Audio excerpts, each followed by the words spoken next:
मौलूद मुक़द्दस हयात अक़दस और फ़ाते अजल खुदाम यस्सू अल-मसीह के नाम में आपकी सलामती हो। जो अल्फाज यस्सू मसीह से मुतालिक मैंने अभी कहे हैं वो आपको स्क्रीन पर नज़र आ रहे होंगे, और उसका सबब है कि हमारी एक बहन है जिन्होंने ये दरख्वास्त की थी कि जो अल्फाज आप वीडियो के शुरू में बोलते हैं उनको आप ज़रूर स्क्रीन पर लिख दें। तो अब आइए हम आज के सवाल की तरफ चलते हैं। और आज का जो सवाल है हमारे एक भाई हैं जिनका नाम दिलावर मसीह है, उन्होंने भेजा है। उनके इस सवाल का ताल्लुक शमूएल की दूसरी किताब उसका 19वां बाब और उसकी 23 और 24 आयत से है। तो आइए पहले ये 2 आयत हम पढ़ लेते हैं और फिर हम उनके इस सवाल पर आएंगे कि दरअसल वो पूछना क्या चाह रहे हैं। तब वो उधर रामा के नयोत की तरफ चला और खुदा की रूह उस पर नाजिल हुई और वो चलते चलते नबूवत करता हुआ रामा के नयोत में पहुंचा, और उसने भी अपने कपड़े उतारे और वो भी शमूएल के आगे नबूवत करने लगा, और उस सारे दिन और सारी रात नंगा पड़ा रहा। अब इन आयात में 3 सवाल हैं। पहले नंबर पर कि यहां पर किस शख्स की बात हो रही है, और फिर जिस शख्स की बात हो रही है उसके नबूवत करने से क्या मुराद है, और फिर तीसरी बात कि अगर वो नबूवत कर रहा है तो वो नंगा क्यों पड़ा रहा। तो जहां तक पहला सवाल है तो ये आयात साउल बादशाह के मुतालिक है, और इन आयात का पस मंजर ये है कि जब साउल को पता चला कि मेरी बजाय लोग दाऊद को ज्यादा पसंद करते हैं, उसे बादशाह बनाना चाहते हैं, तो वो उसका जानी दुश्मन हो गया, जिसके नतीजे में दाऊद उसके सामने से भाग गया। और फिर जब साउल को पता चला कि दाऊद नयोत के इलाके में है तो वहां पर वो अपने कुछ लोगों को भेजता है,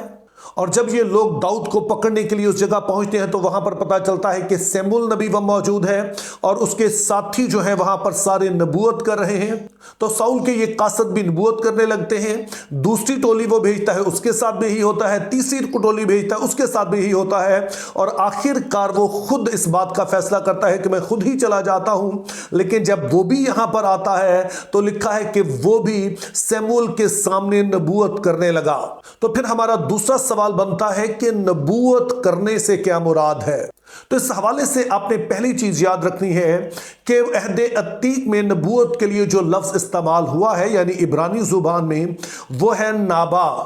और फिर दरअसल इसी से लफ्ज नबी भी निकला है। और नाभा से मुराद होती है कि जब कोई शख्स अपनी मर्जी से बोलने की बजाय किसी बैरूनी ताकत के जेरे असर कुछ कहे तो उसे नबूवत कहा जाता है। और अगर हम बाइबल मुकद्दस की जुबान में कहें तो रूहुल कुद्स की तहरीक से कही जाने वाली कोई भी बात नाबा या नबूवत कहलाती है। अगर आपने गौर किया है तो मैं जोर इस बात पर दे रहा हूं कि कोई भी बात जो रूहुल कुद्स की तहरीक से कही जाए, और इस बात पर मैं जोर इसलिए दे रहा हूं चूंकि हमारा जो नबूवत के मुतालिक तस्वुर है वो बड़ा ही महदूद है। हम आम तौर पर समझते हैं कि नबूवत से मुराद होता है पेशगोई करना। अगरचे कि यह बात दुरुस्त है कि अगर रूहुल कुद्स की कुदरत से पहले से कोई बात बता दी जाए यानी पेशगोई की जाए तो यह नबूवत ही कहलाएगी, लेकिन सिर्फ पेशगोई का नाम नबूवत नहीं है। इसके बरक्स फी एंड स्टुअर्ट की एक मशहूर ज़माना किताब है how to read the Bible for all its worth. इसमें वो बताते हैं कि जो अहदे अतीक की नबूवत है उसमें से सिर्फ 5% नबूवत ऐसी थी जिसका ताल्लुक मुस्तकबिल से होता था, या जिसको हम कहते हैं कि पेशगोई की सूरत में नबूवत की गई। दरअसल बाइबल मुकद्दस में आम तौर पर जिस चीज को नबूवत कहा गया है उससे मुराद होती है कि मौजूदा हालात को खुदा किस नजर से देख रहा है, इन हालात में खुदा की मर्जी क्या है, और इस सारे हालात में खुदा अपने लोगों से क्या चाहता है। लेकिन हमें याद रखना है कि सिर्फ पेशगोई करना या मौजूदा हालात में खुदा की मर्जी को जाहिर करना यही नबूवत नहीं है, बल्कि एक और चीज को भी नबूवत कहा गया, और वो ये था कि जब खुदा के लोग रूहुल कुद्स की तहरीक से खुदा की हम्दो सना करते, उसके बड़े कामों का बयान करते, तो बाइबल मुकद्दस में इसको भी नबूवत कहा गया। तो अब हमारे लिए सवाल यह है कि जब साउल नबूवत करने लगा तो इन तीनों में से कौन सी बात है जो उस पर सादक आती है? मेरे ख्याल में इस सवाल का जवाब ज्यादा मुश्किल नहीं है, क्योंकि जब इस पूरे हवाले को पढ़ते हैं और जैसे मैंने पहले भी कहा कि जब लोग दाऊद को पकड़ने के लिए उस जगह पहुंचे जो न्योत का इलाका है, तो वहां सैमुएल भी था और वहां पर सैमुएल के साथ दीगर जो नबी थे वो नबूवत कर रहे थे, जिससे ये बात वाज़ेह है कि वो रूहुल कुद्स की रहनुमाई में, रूहुल कुद्स के जोर में जो हमदो सना कर रहे थे, वो अल्फाज जो खुदा उनके दिल में डाल रहा था खुदा के बड़े कामों के हवाले से, वो उसका बयान कर रहे थे। तो जो कासद साउल की तरफ से गए वो भी उनमें शामिल हो गए और जो हमदो सना या खुदा के बड़े कामों का बयान नबी कर रहे थे ये भी करने लगे। और अब जब साउल आया है तो ये भी एग्जैक्टली वैसा ही करता है जैसे कि इससे पहले हो चुका है। अब हमारे पास आखिरी सवाल आ जाता है कि वो आयत जो हमने शुरू में पढ़ी थी उसमें यह क्यों लिखा है कि साउल ने अपने कपड़े उतार दिए और वो नबूवत करने लगा और उस दिन और रात वो नंगा पड़ा रहा। तो इस बात को समझने के लिए सैमुएल की दूसरी किताब उसका 6वां बाब और पहले उसकी 14वीं और उसके बाद 20वीं आयत पढ़ेंगे। तो 14वीं आयत में कुछ यूं लिखा है, और दाऊद खुदावंद के हजूर अपने सारे जोर से नाचने लगा और दाऊद कतान का अफूद पहने था। अब ये आयत हमें बताती है कि जब दाऊद अहद के संदूक के सामने खुदा के हजूर में बड़े जोर से नाच रहा है तो उस वक्त उसने अफूद पहन रखा है। अफूद से मुराद वो चोगा है जो कि काहिन पहना करते थे, और दाऊद ज़ाहिर के काहिन नहीं है, लेकिन चूंकि काहिन है जो अहद का संदूक लेकर आ रहे हैं, तो दाऊद बजाय इसके कि अपना शाही लिबास पहनता, लगता ऐसे है कि उसने अपना शाही लिबास उतार कर एक साइड पे रख दिया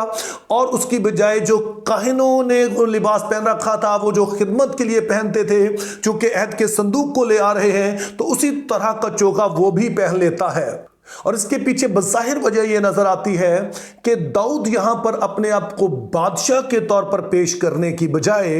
वो उन लोगों में शामिल करता है जो कि यहोवा बादशाह की खिदमत के लिए मामूर हैं, और वो अपना जो शाही लिबास है उसको पहनने की बजाय वो काहिनों वाला जो कि खुदा के खादम समझे जाते हैं उनके वाला लिबास पहनकर अहद के संदूक के साथ चलता है। लेकिन 20वीं आयत में लिखा है, तब दाऊद लौटा ताकि अपने घराने को बरकत दे, और साउल की बेटी मीकल दाऊद के इस्तकबाल को निकली और कहने लगी कि इसराइल का बादशाह आज कैसा शानदार मालूम होता था, जिसने आज के दिन अपने मुलाजमों को लौंडियों के सामने अपने को बरहना किया, जैसे कोई बांका बेहयाई से बरहना हो जाता है। अब ये बड़ी हैरानगी की बात है कि सिर्फ 5 आयत पहले हमें बताया गया कि दाऊद जब नाचा है तो उसने अफूद पहन रखा है, अगरचे उसने शाही लिबास नहीं पहन रखा, लेकिन जो मीकल है उसका कहना है कि दाऊद जब नाच रहा था तो वो बरहना था। अब मीकल की बात से यूं लगता है कि उसे ये बात पसंद नहीं आई है कि बादशाह ने अपना लिबास उतार कर